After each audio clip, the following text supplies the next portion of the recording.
আপনার ঘরে হায়াল্লাহ কি বলে? আপনি কি বললেন? এসো আমার ঘরে এসো। ভাই বাবুল ভাই ভাই এরশাদ ভাই এরশাদ ভাই দিয়ে দিলেন। নজরুল ইসলাম ভূঁইয়া আজ সামাজিক যোগাযোগ মাধ্যমে একজন মুক্তিযোদ্ধার একটা অনুভূতির কথা আপনার সঙ্গে আমি শেয়ার করি। তিনি বলেছেন যে যুদ্ধ করেছেন বা মুক্তিযোদ্ধারা কি পাবে কি পাবে না সেটি তাদের লক্ষ্য ছিল না। সরকার থেকে তাদের যে সম্মান বা যেটা দেওয়া হয়েছে সেটি নিয়েও তার কোনো প্রশ্ন নাই। আন্দোলনকারীদের প্রতি তিনি সহানুভূতিশীল, কিন্তু তাদের মুখের ভাষা কেন মুক্তিযোদ্ধাদেরকে উদ্দেশ্য করে তিনি কেন তারা কটাক্ষর শিকার হবেন, কেন তারা অসম্মানের শিকার হবে, এটা তার একটি নিজের। মুক্তিযোদ্ধাদের কটাক্ষ করার কোনো সুযোগ নাই, মুক্তিযোদ্ধা নিয়ে কোনো বিতর্ক নাই। আমার নেতা পল্লীবন্ধু হুসাইন মোহাম্মদ এরশাদ মুক্তিযোদ্ধাদেরকে সর্বকালের সর্বশ্রেষ্ঠ হিসেবে সন্তান হিসেবে ঘোষণা করেছেন। উনি একদম মুক্তিযোদ্ধা। বাংলাদেশে প্রথম মুক্তিযোদ্ধাদের অফিস করার জন্য জেলা এবং উপজেলায় জমি বরাদ্দ করছে এরশাদ সাহেব। মেহেরপুর স্মৃতিসৌধ যেটা নির্মাণ হয়েছে, এটা আওয়ামী লীগ এখন যায়ও না ওই জায়গার মধ্যে। কী কারণে যায় না জানি না, কারণ ইতিহাসে আরেকজন লোক আগে আসবে, সেই কারণে সেটা এরশাদ সাহেব করছে। জাতীয় স্মৃতিসৌধের কাজ এরশাদ সাহেব করছে, কেন্দ্রীয় শহীদ মিনারের কাজ শেষ করছে এরশাদ সাহেব। যেভাবে সম্বোধা এরশাদ সাহেবের নামটা বললো, এখন কথা যদি ওনার বিপক্ষে যায়, তাহলে যদি আমরা রাজাকার হই, তাহলে যদি আমরা পাকিস্তানপন্থী হই, এটা তো হবে। যে বাস্তব সত্য ঘটনা ঘটতেছে দিবালোকের মতো সত্য, সেটা তো সত্যই বলা উচিত নাকি ওনার ভাষা আমার ভাষা এক হইলেই ভালো, এক না হইলে আমি রাজাকার, এই টেন্ডেন্সি। পাকিস্তান চলে যান ভাই এক মিনিট, মুক্তিযোদ্ধার কোটা এবং মুক্তিযোদ্ধা নিয়ে আমাদের কোনো বক্তব্য নেই। বক্তব্য হলো, দাদা বলছে 30 লাখ লোক মারা গেছে, আমরা সবাই জানি 30 লাখ লোক মারা গেছে, তাদের প্রতি শ্রদ্ধা জানি। 30 লক্ষ লোকের কোটা আছে? জীবিত মুক্তিযোদ্ধাতে শহীদ মুক্তিযোদ্ধা বা যারা স্যাক্রিফাইস করছে তাদের পরিবার তো পাওয়ার কথা। কারা কোটা পাচ্ছে? শুধুমাত্র সনদদারি যারা। সনদদারি কয়জন? 300, মানে আগে ছিল 62,000, পরে এটা 3,50,000, এখন 3,50,000। অনেক বিতর্ক পড়ে, ধরে নিলাম 3,50,000 মুক্তিযোদ্ধা। এখন 3,50,000 মুক্তিযোদ্ধা তার সন্তান এবং নাতিপতিরা পাচ্ছে।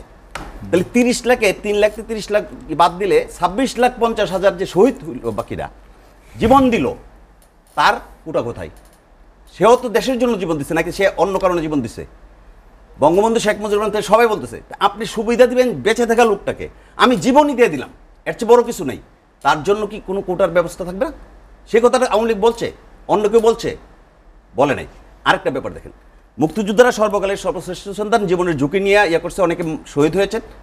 কিন্তু সেই মুক্তিযোদ্ধারা যখন দেশের ভিতরে ট্রেনিং নিয়ে ইন্ডিয়া থেকে যুদ্ধ করতে আসলো পাকিস্তানিদের সাথে, তখন আমার যে মা তাকে আশ্রয় দিয়েছে তার কিন্তু জীবনের ঝুঁকি ছিল, এবং অনেক ক্ষেত্রে সেই মা মারা গিয়েছে, পাকিস্তানে এসে মেরেছে, দর্শন করেছে। সেই মা, তাকে আপনি কি মুক্তিযোদ্ধা বলবেন না? কি তাই তার সনদ নাই সেজন্য সে কোটা পাবে না? আপনি মানে চেতনাটা যেই জায়গার মধ্যে রাখছেন, এটা সুবিধাজনক চেতনা। চেতনাটাকে সার্বজনীন করেন না, 30 লাখ লোকের জন্য করেন, ওই মাটার জন্য করেন।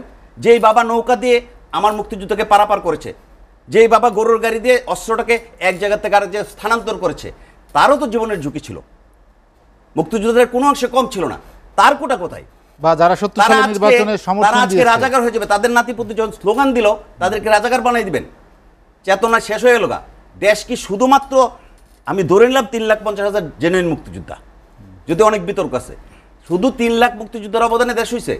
আমি তো মনে করি গুটি কয়েক রাজাকার ছাড়া প্রত্যেকটা লোকের দেশ স্বাধীনে অবদান ছিল। এই অবদানগুলা, এই শহীদ যারা মারা গেল 30 লাখ, আমরা বলতেছি 2 লক্ষ মা বোন, 2 লক্ষ মা বোনের কোটা কোথায়? সেটা আপনি দিবেন না?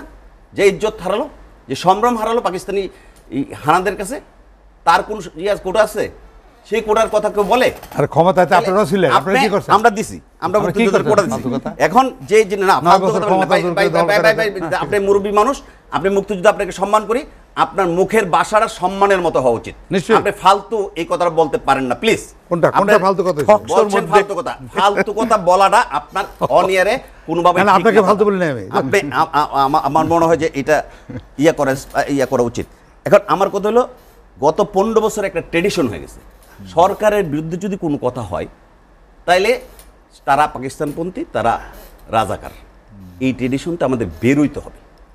এখন 53-54 বছর স্বাধীনতার এই জায়গার মধ্যে সকল নাগরিক সমান অধিকার সংবিধান দিছে। আপনি সুবিধা দিতে পারেন সংবিধানের মধ্যে থেকে দেন, যারা যারা পাওয়ার, তারপরে স্পেশালি সুবিধা মুক্তিযোদ্ধাদের জন্য দেন। কিন্তু মুক্তিযোদ্ধার কোটাটা যৌক্তিক দাদা যেটা করছে, যে অবদান রাখছে, দাদার জন্য নাতি এবং পতি সম অধিকার পাবে এটা না, ওদেরকে একটু কমায় দেন না, তাইলে তো সমস্যার সমাধান। এই ব্যাপারে আজকে কত 1 তারিখ থেকে শুরু হয়েছে আন্দোলন, সরকার একটা পদক্ষেপ নিছে? নাই তো। 18 সালে কোটা আন্দোলন এইভাবে বাতিল না করে তখন যদি কোটা আন্দোলনটা মানে একটা পার্সেন্টেজ মুক্তিযোদ্ধার জন্য রেখে দিত, 30%-এর জায়গায় মুক্তিযোদ্ধার জন্য 15% করে দিত, নারীর ক্ষেত্রে একটু কমাই দিত, কোনোভাবে এটা 20-25% মধ্যে নিয়ে আসতো, তাহলে আজকের এই আন্দোলনটা আসতো? তখন একটা আবেগের বুকে সবটাই বাতিল, যাও আবার এটা রিড করা হইলো, অনেক ঘটনার সাথে যুক্ত হইলো। এইগুলা আসলে জাতির কাছে এখন আর ওই মানে বললেই আপনি আরেকজন হয়ে যাবে। জাতি কিন্তু একেবারে নির্বোধ না, যদিও জাতি নামছে না, কিন্তু জাতি এই ইয়াগুলো দেখে। আজকে আপনি পরিষ্কারভাবে ছাত্রলীগের সভাপতি আজকে বিভিন্ন জায়গায় বলেছে যে যতক্ষণ পর্যন্ত এটা গড়ে না নেওয়া হবে ততক্ষণ পর্যন্ত ছাত্রলীগ থাকবে, তারপরে ছাত্রলীগ কিছু করে না।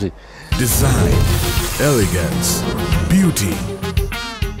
স্যার প্যাক করে দিব স্যার? এতটুকুতেই হবে। সেরা পণ্য সবার জন্য। অ্যাডভোকেট রেজাউল ইসলাম ভূঁইয়া, আলোচনার শেষ দিকে চলে এসেছি। সংঘাতের সমাধান কি বা সমাধান আসবে কি? সংঘাতের সমাধানটা সরকারের উপরে, কথা পরিষ্কার। কোর্টের যে দোহাই দেওয়া হয়েছে, কোর্টের অবজারভেশনে কিন্তু বলা হয়েছে না, হাইকোর্টের পূর্ণাঙ্গ রায় বলা হয়েছে সরকার ইচ্ছা করলে এটা করতে পারে, সংবিধানও তাই বলে। এখন সরকার কেউ পড়াশোনা করবে, দাদা যেটা বলছে যে ওনারা সমর্থন করে, সমর্থন করলে এটা নিয়ে আলোচনা হইতে অসুবিধা কি? আলোচনা করে মুক্তিযুদ্ধের কোটা কতটুকু রাখবে, অন্যান্য কোটা কতটুকু, কার সাথে আলোচনা করবে ভাই? কার সাথে আলোচনা করবে? কার সাথে আলোচনা করবেন? মনে করেন যারা আন্দোলন করতেছে তাদের সাথে আলোচনা। কেন? যেখানে একটা অলরেডি হাইকোর্ট বসে যে নাই কোটা প্রথা থাকবে, আলোচনা না করলে কমিশন করে, সংবিধান মোতাবেক ওই অংশটা বলেন, কোটা থাকবে। আপনি নিজেও একজন আইনজীবী, তাহলে কি আমাদের 7 আগস্ট পর্যন্ত অপেক্ষা করতে হবে সুপ্রিম কোর্টে আপিল বিভাগে এটি নিষ্পত্তি না হওয়া পর্যন্ত? আমাদের অপেক্ষা তো করতেই হবে, আদালতের একটা ব্যাপার ছিল। আমি কিন্তু আমার আলোচনায় বলে গেছি আদালতের বাইরেও কিন্তু কোটার একটা অংশ রয়ে গেছে, সেটার ব্যাপারে সিদ্ধান্তটা কে নেবে, সেটার ব্যাপারে কি আদালত দিবে? আদালতের অবজারভেশন তো ওই অংশের ব্যাপারে কিছু বলা হয়নি, আমি যতটুকু পড়ছি। এখন আজকে 18 সালের কোটা ছিল হলো 9 থেকে 13, আজকের 9 থেকে 20, 13 থেকে যে 20, এই অংশের সিদ্ধান্ত কি আদালত দিবে না তো? না দিলে সরকারকে দিতে হবে। এখন প্রথম শ্রেণী দ্বিতীয় শ্রেণীর জন্য ওরা বলছে সর্বক্ষেত্রেই চাকরির ক্ষেত্রে কোটার সংস্কার করতে হবে। এখন কোটার কিন্তু বাতিলের কথা বলা হয় না, মুক্তিযুদ্ধের কোটা থাকবে না এই কথা আন্দোলনকারীরা বলে নাই। আপনি বসলে অসুবিধা কি? আপনি সবটা দেখেনই নাই, এই কথাগুলো বলে দেন। আপনি দেখেন না ওদের সাক্ষাৎকার, ওরা যে কে কি বলে, ওদের নেতাকে, ওদের গাইড কি, ওদের গাইডেন্স কি, ওরা কোন দিকে যাবে, এই ছেলেপেলেদেরকে এটা বলতে দেওয়া হয় নাই। তাহলে কোমল মধ্যে ছেলেপেলেদের উপরে নষ্ট করতে হবে। কারণ আপনি যদি সংবিধানও কিছু সংযোজন বিয়োজন করতে চান, মুক্তিযুদ্ধের কোটা রাখতে চান, তাহলে সংবিধানে একটা লাইন যুক্ত করেন না, 29-এর 4 আছে 5 আর একটা বানান। এটা তো প্রভিশন আছে, দাদা সংসদ সদস্য ছিল। এত ভিখারির মতো মুক্তিযোদ্ধারা কোটা নেবে এখন? নতুন মুক্তিযোদ্ধা ভিখারি না হইলে মুক্তিযোদ্ধারা কি ভিক্ষা করবে নাকি? আমি যেভাবে মূল্যায়ন করি, মুক্তিযুদ্ধে যখন গেছে দেশপ্রেমের জন্য গেছে, দেশপ্রেমের জন্য যখন গেছে তখন কি তারা ভাতা পাবে, কোটা পাবে এটা চিন্তা করে গেছে? নিশ্চয়ই তখন আমাদের ছিল না, এটা তখন আমাদের যোগ্যতা ছিল না, তখন দিয়েছে, এটা থাকবে। কিন্তু এটার পরিমাণ একটু কমায়া সরকার যদি উদ্যোগ নেয়, দয়া করে রায়টা দেখি, আমার মনে হয় এই সমস্যার সমাধান হওয়া উচিত। কিন্তু সরকার যদি বলে যে কোটা আন্দোলনকারীদেরকে ছাত্রলীগ দিয়ে শায়েস্ত করা হবে, এটা সরকারের দায়িত্ব, সরকার যখন বলে তখন কিন্তু জিনিসটা ভিন্ন দিকে যায় এবং এই সংঘাত কমানোর পরিবর্তে সংঘাত বাড়ার দিকেই কিন্তু, এবং বাড়বে, আপনি নিশ্চিত? হ্যাঁ বাড়বে। আমরা চাই না সেদিকে বাড়বে, না বাড়ার জন্য উদ্যোগটা অবশ্যই সরকারকে নিতে হবে। সরকার উদ্যোগ না নিয়ে যদি সংঘাতের দিকে যায়, ছাত্রলীগকে আজকে যেরকম নামানো হয়েছে, আগামীকালও যদি এরকম নামানো হয়, আগামীকাল 3টার পর ওদের বিক্ষোভ আছে, নামালে পরশুদিন আবার ব্লকেট আসতে পারে, এরপরের দিন আরও বড় কিছু আসতে পারে, অস্থিতিশীলতা বাড়তে পারে। এই সংঘাত আজকে ঢাকা বিশ্ববিদ্যালয় হয়েছে, আগামীকাল সমস্ত বাংলাদেশব্যাপী হতে পারে। কারণ সরকার দলীয় ছাত্র সংগঠনের যে আচরণ, সেই আচরণটা কোনোভাবেই মানে স্বাভাবিক। হাতে সময় নেই, আমি একটা লাইন বলবো ভাই, আপনাকে অসংখ্য ধন্যবাদ। আমাকে একটা বলতে, সমাজে এটা চলে, একটা লাইন বলবো এইটা, যে ওনরা কিন্তু 29 বছর ভাই ভাই একসঙ্গে ক্ষমতা দখল করে বসেছিল। আমরা তো তারা কি 15 বছর ধরে আপনাদের সাথে আছি, 29 আপনার বছর ঘরে ধরে আপনার ঘরে হায়াল্লাহ কি বলে? আপনি কি বললেন? এসো আমার ঘরে এসো। ভাই বাবুল ভাই, দুই ভাই এরশাদ ভাই 19 বিয়ে ভাই বছর জোট, এরশাদ ভাই এর বিয়ে ভাই দিয়ে দিলেন।